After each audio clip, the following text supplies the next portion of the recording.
Hello বন্ধুরা, আজ Sunday ছিল, এই কারণে একটু ঘুম থেকে উঠতে লেট হয়ে গেল। তারপর আমরা চলে গেলাম ব্রেকফাস্ট করতে। আজকে আগের থেকেই সবাই ব্রেকফাস্ট করতে চলে গেছে। দেখো, ব্রেকফাস্টে রুটি, ডাল ডাল ছিল, মিষ্টি ছিল। তারপর আমরা চলে গেলাম, আমি আর আমার একটা বন্ধু, সেলুনে চুল কাটিং করব। তো চুল কাটিং করার পর দেখো, আমরা দুজনে খুব স্টাইল দিয়েছি।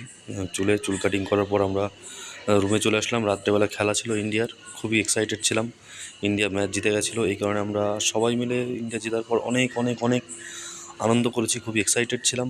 রুমে ছজন মিলে, আমরা ছটা বন্ধু একসঙ্গে আমরা খেলা দেখেছি। আজকে খুব আনন্দ করেছি, খুব এনজয় করেছি। পড়াশুনোর চাপ ছিল না আজকে, সানডে বলে, এই কারণে ছুটি ছিল, এর জন্য পড়াশুনো সকাল থেকে একটুও করিনি।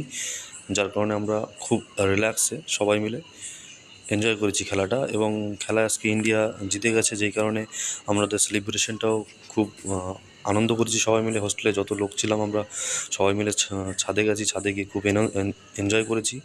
তো এটাই ছিল আজকের দিনের আমাদের সানডে স্পেশাল।